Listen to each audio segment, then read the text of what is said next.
Vivemos em um tempo em que tudo parece correr rápido demais. A cada instante somos bombardeados por informações, cobranças, metas e comparações. A sensação é de que estamos sempre atrasados em relação a algo ou a alguém. É como se houvesse uma voz interna dizendo: você precisa ser mais, precisa fazer mais, precisa conquistar mais. E nesse cenário, um dos sintomas mais marcantes da nossa época se manifesta: a ansiedade. Quem nunca experimentou aquele aperto no peito, coração acelerado, a mente que não consegue silenciar, a dificuldade de se concentrar e aquela sensação constante de que não vai dar conta de tudo? Mas eu quero te convidar a pensar comigo: será que a ansiedade é apenas um fenômeno moderno, fruto das redes sociais, do excesso de trabalho e da correria do dia a dia? Ou será que ela revela algo muito mais profundo, algo que faz parte da própria condição humana? A psicanálise nos ensina que por trás de cada sintoma há uma história, um sentido que precisa ser escutado. A ansiedade, neste olhar, não é apenas um inimigo a ser combatido, mas um sinal, um chamado do inconsciente para olharmos para dentro. É sobre isso que quero falar com você hoje. Como a psicanálise, desde Freud até os pensadores contemporâneos, nos ajuda a compreender que esse mal-estar tão presente em nossas vidas não é apenas um excesso de modernidade, mas também uma marca estrutural da nossa existência. Portanto, te convido a ficar até o final desse vídeo para refletirmos juntos sobre a ansiedade, suas origens, seu sentido e principalmente o que ela pode nos ensinar sobre quem realmente somos.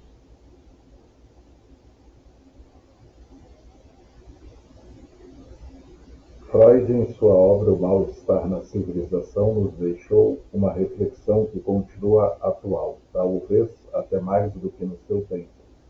Viver em sociedade exige um preço. Para que possamos conviver, precisamos renunciar a uma parte dos nossos desejos. Precisamos reprimir impulsos, adaptar-nos às regras, aceitar limites.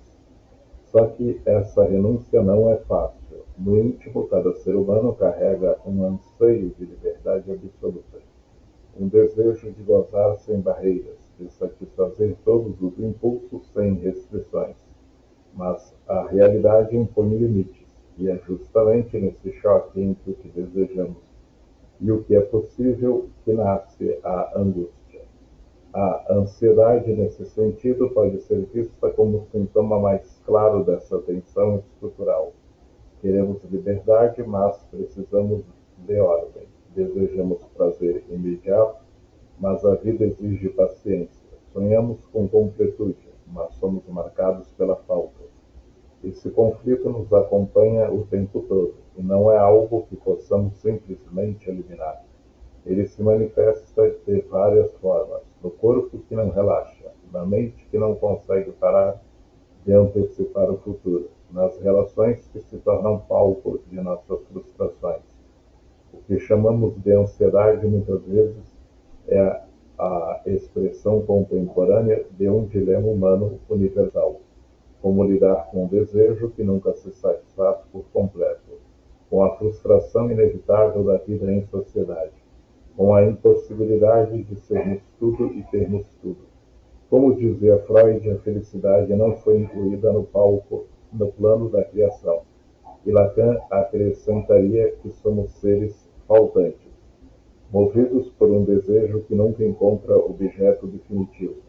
A ansiedade é, portanto, um sinal dessa falta estrutural, desse mal-estar que nos acompanha e que nenhuma tecnologia, avanço social ou conquista material consegue eliminar por inteiro. Talvez seja por isso que, mesmo em um tempo de tantos progressos, ainda nos sentimos inquietos, ansiosos e insatisfeitos, porque no fundo a angústia não nasce do mundo externo apenas. Ela nasce da condição humana de desejar e ao mesmo tempo ter que renunciar.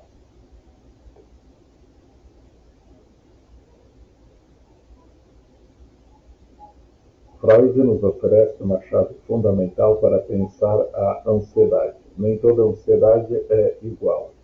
Existe uma distinção essencial entre o que chamamos de ansiedade real e ansiedade neurótica. A ansiedade real é aquela que cumpre uma função de proteção. Ela é, em certo sentido, um aviso do alvo diante de uma ameaça concreta. Quando sentimos medo ao atravessar uma rua movimentada, quando o coração acelera ao perceber um perigo próximo, quando ficamos em alerta diante de algo que realmente pode nos prejudicar. Esse é o papel da ansiedade real. Ela é adaptativa, é um recurso de sobrevivência. Sem ela, estaríamos expostos a riscos sem perceber os sinais. Mas a psicanálise nos mostra que existe também um outro tipo de ansiedade, muito mais enigmática, a ansiedade neurótica, a que o perigo não está propriamente no mundo externo, mas no mundo interno. O corpo reage, a mente dispara pensamentos, o coração acelera. Mas, curiosamente, não há uma ameaça proporcional ao que sentimos.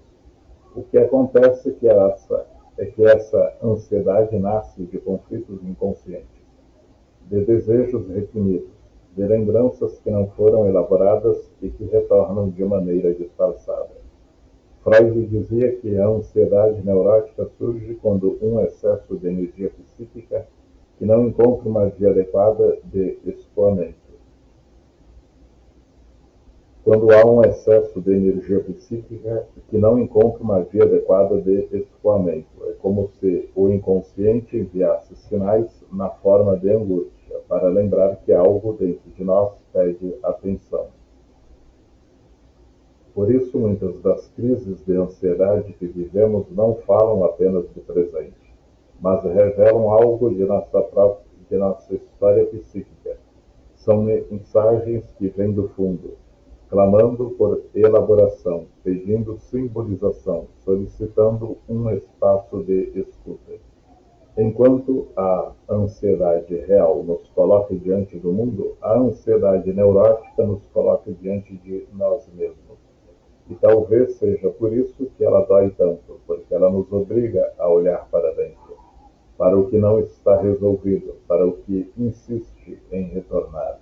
Reconhecer essa diferença é fundamental, porque nos permite compreender que a ansiedade não é apenas um problema moderno, mas um fenômeno humano, ligado à nossa condição de sujeitos divididos, atravessados por desejos e conflitos.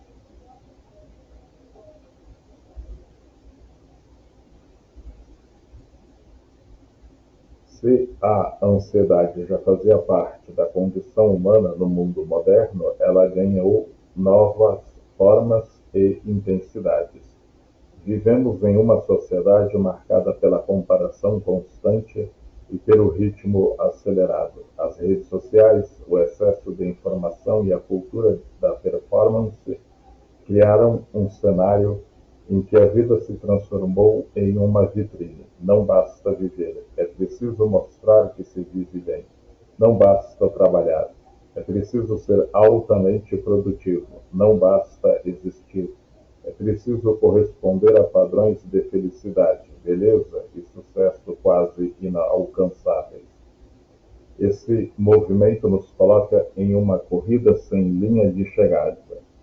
Como bem observa o filósofo Byung-Chul Han, vivemos na chamada sociedade do cansaço, uma sociedade em que o sujeito nunca descansa de fato, porque mesmo no momento em que deveria repousar, a mente continua girando, pensando em metas, em prazos, em curtidas, em resultados.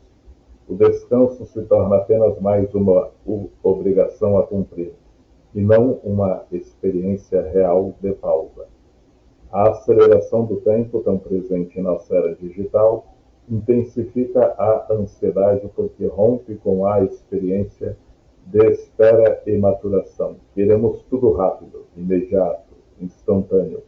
O desejo, que na psicanálise é marcado pela falta e pelo tempo de elaboração, é constantemente sufocado pela pressa do consumo, e o resultado disso é um aumento constante da sensação de insuficiência. Nunca somos bons o bastante. Sempre existe alguém que parece estar vivendo melhor, produzindo mais, conquistando mais.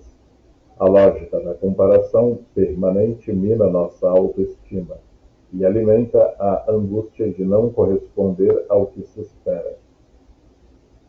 O psicanalista Jacques Lacan dizia que o desejo do ser humano é o desejo do outro. Na sociedade da comparação, esse desejo se perde em espelhos infinitos. Desejamos o que os outros aparentam desejar, mas nunca alcançamos satisfação, porque corremos atrás de uma miragem. Assim, a ansiedade na contemporaneidade não é apenas individual, mas também coletiva. É o sintoma de um tempo que valoriza mais a aparência do que a essência, mais a velocidade do que a profundidade, mais a quantidade do que a qualidade. E quanto mais seguimos essa lógica, mais nos afastamos da possibilidade de um verdadeiro encontro com nós mesmos.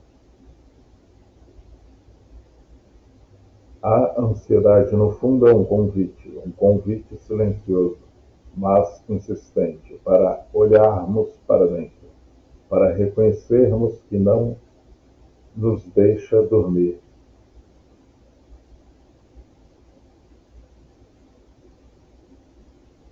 Para reconhecermos que não somos apenas aquilo que mostramos nas redes sociais, nem aquilo que a sociedade exige que sejamos.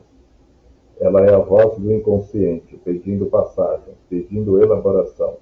Cada sintoma, cada aceleração do coração, cada pensamento que não nos deixa dormir, carrega uma mensagem. O sintoma fala quando não encontramos outras formas de dar palavras ao que nos atravessa. Talvez a grande questão não seja eliminar a ansiedade, até porque viver sem 1 grau de angústia seria impossível. A questão é aprender a interpretá-la, acolhê-la e transformá-la em movimento de vida. A ansiedade pode ser um farol que ilumina aquilo que ainda não foi elaborado, aquilo que pede simbolização, aquilo que exige um novo lugar em nossa história. Na psicanálise, aprendemos que o caminho não é silenciar os sintomas, mas escutá-los. Porque por trás da angústia existe sempre um desejo que busca se expressar, uma verdade singular de cada sujeito. E você já parou para pensar no que a sua ansiedade está tentando te dizer?